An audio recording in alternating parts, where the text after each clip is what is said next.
It can be a lot of fun to train your dog to be a disc dog. You can teach your dog to catch a frisbee to either burn off energy or compete. Disc training, in any case, can be a great way to bond with your dog. It's also enjoyable for both of you. Time that disc training should begin. Training your puppy to be a disc dog can start as soon as you bring them home. Just be careful to keep sessions short and fun. Puppy growth plates don't close until they are about 18 months old.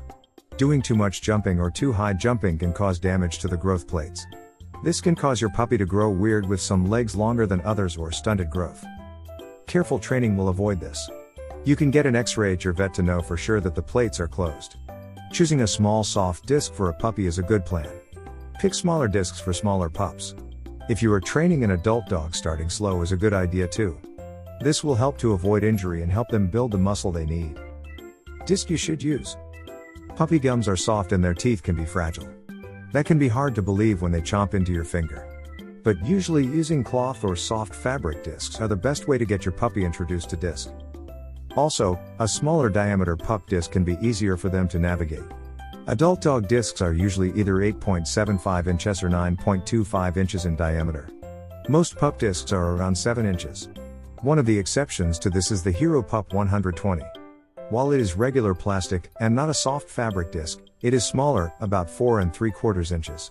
You can gauge what disc to use by your pup's size. Smaller pup equals smaller disc. Sometimes even the small discs are still pretty big for tiny puppies. Develop a bond, drive, and engagement. Your dog will not want to work with you if they don't like and trust you. This is why your bond with your dog is so important, not just for disc dog training but for all training. To develop a strong bond, it is best to implement positive reinforcement training strategies and to try to understand your dog as much as possible. Before starting a training session, have a plan in mind so you don't waste time. Set your dog up for success, don't push them too hard too fast. It is a good idea to always stop a training session on a positive note and to stop when your dog is still having fun before he is exhausted. Keep the sessions short and very positive, go wild with praise when the pup does something right.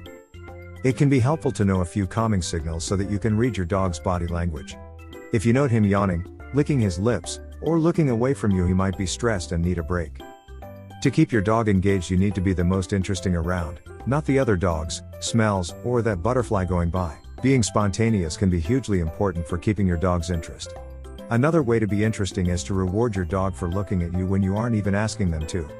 This can help teach your dog to check in with you and give you his attention. Bite work or tug training.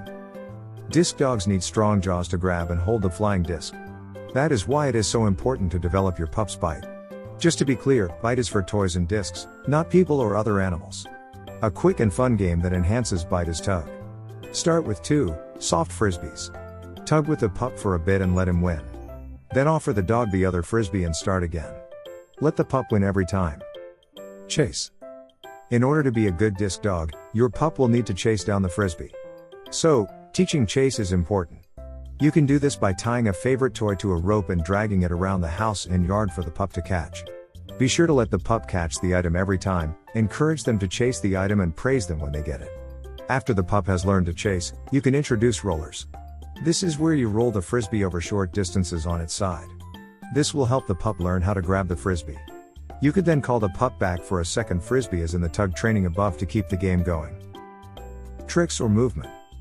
It can also be helpful to teach your pup different tricks that will help them build muscle memory for things that he may do while chasing discs. Here are a few examples. Start the training with treats and then move to the disc as the reward. Running between your legs, both directions. Running around you in both directions. Have you puppy jump through arm hoops, front and back, and on both sides? Leg weaving is a good thing to teach too. Teach your dog so spin clockwise and counterclockwise. Beg and standing on their hind legs is helpful too. Doing ladder work or trot poles can help your dog develop an awareness of their hind end. Also, balance work on a ball, peanut, or another inflated surface can be helpful. Just be sure to keep training fun and short. You can make the moves more complex as your dog gets older and more experienced. Drop. This is helpful to get the dog to drop the disc after they have it and avoid sessions of keep away. The tug training is pretty handy for this. When you offer the second disc, simply say drop before the pup drops the first frisbee. Reward the pup with the second frisbee and some praise. Catch. This is an essential skill for a disc dog to have. To teach it, When you are feeding your dog, get his attention and give him the command to catch, then toss a piece of food up in the air. This exercise will help to increase your pup's eye/mouth coordination. After your pup masters this, you can try catch with a disc. Tips from a competition veteran. Andrea Rigler, along with her husband, Jason, used to play club-level ultimate frisbee. Jason always wanted a dog he could throw a flying disc to. The couple has competed at the Incredible Dog Challenge, and now Andrea has joined Purina as a trainer. Her advice for those getting started? Every dog is different, said Rigler. Don't compare your dog with anyone else's dog or anyone else's journey, look for what makes your dog shine. When you first start, you see videos of other players and like their style and mold your own unique style from theirs. It's hard to not go too fast and do more than you or your dog is ready to do at first. Go slow and enjoy every moment. The journey we have with our dogs really does go too fast. All but one of our dogs are rescues or rehomes, and we really feel strongly that rescued dogs are fantastic for this sport, as a lot of dogs end up in shelters for jumping fences, having too much energy, or having natural herding behaviors, all things we look for in a great disc dog. We love to educate people about the rock stars in waiting at their local shelters or rescues, that any dog truly can be amazing. Learning versus being taught. Our first disc dog learns it all. They learn to catch our crappy throws, left, right, in the dirt, 30 feet in the air, falling like a stone. They learn how to deal with the rudimentary communication that a new dog trainer gives.